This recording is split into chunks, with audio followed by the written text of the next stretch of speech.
Hello students, welcome back. Now let's go back to section 1 and this time complete it.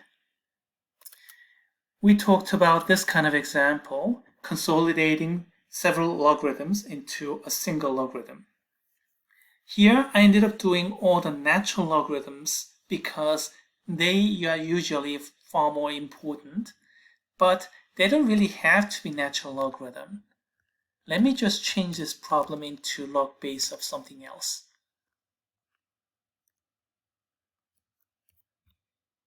As long as I have the same base all over,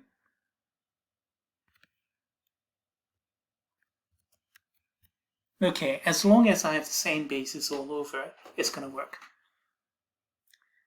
Alright, and then let's combine all those into a single logarithm. Alright, the starting point, well, we have square root here. This is not the final expression, so let's change it into 1/2 power. And then let's go from here. Which rule do we use first? Before anything, let's use standard rule number 3 before anything. So let's move this power up, move this power up, move this power up. So we have log base 3 of x minus log base 3 of y to the, now multiplying by 4, so second power, 2y to the third power. So 2 to the third power is 8, y to the third power, and we can consider those later. And then this one, log base 3 of 3x squared, second power. Looks like that's what we have here. A little more computation, rather simplification too. So 2 to the third power, we can change it into 8 power, and then this one becomes, now why am I doing this? I'm using my computer here, so I can always copy and paste everything. So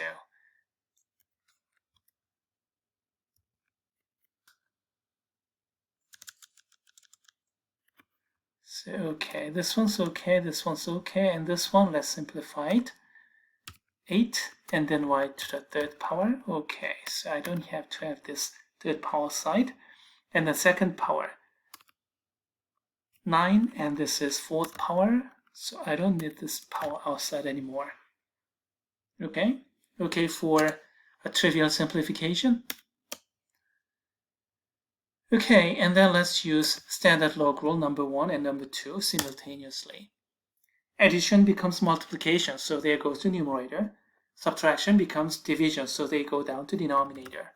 We have single logarithm here, and then we have x times 8 times y cubed on the numerator, and the denominator here we have y squared, and then times 9 times x to the fourth power.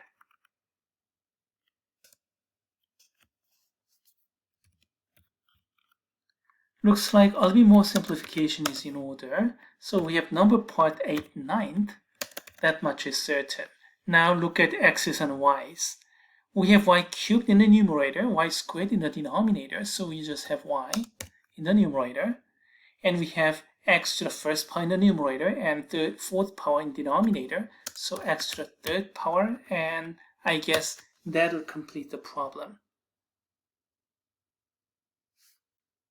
All good?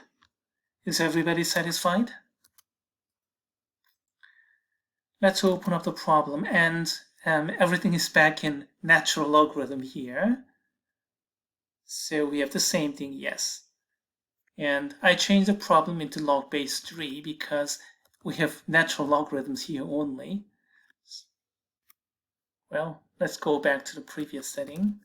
All these had been natural logarithms, and the majority of these problems will be natural logarithms, so let's go back there.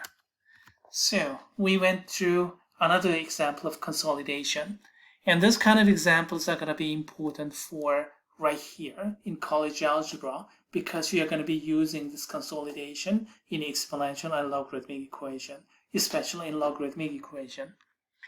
Now the expansion here is not really necessary at this moment, but in calculus we're going to need this kind of thing. So let's do it. So how do we simplify? Or how do we expand? Well, multiplication becomes addition. So log of 4 plus log of x cubed plus log of y squared. That's the first simplification, expansion. And then I can take all the powers down. Log of 4 plus 3 log of x plus 2 log of y. Did I do everything right? And then log of x is a, log of y is b, and log of z is c. So this is log of 4 plus 3a plus 2b. And we can express the given logarithm into an expression of a, b, and c. In this case, we have only a and b. Is everybody happy with this kind of computation? At this level, it looks a little bit gimmicky. But in calculus, we're going to have to do some expansion like this. How about the next example here? This is going to be a little bit more challenging. Shall we go? Oops. Okay, all right. So we have something like this. Okay, the numerator is okay, but denominator, let's change this in power form first. Y to the 3/2 power because it's cubic power of square root, and then this is z to the 4/3 power. I can change those later, but I decided to do that first. Shall I expand the font a little bit? Okay. And then let's take all those addition and subtraction. So the numerator becomes addition, log of 3 plus log of x squared. Denominator becomes subtraction.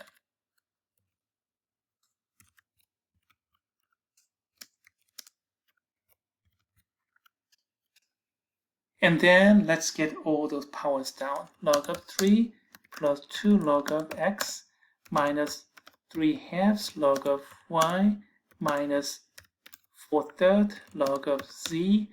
I guess that completes the problem. Well, let's see, what did I do here?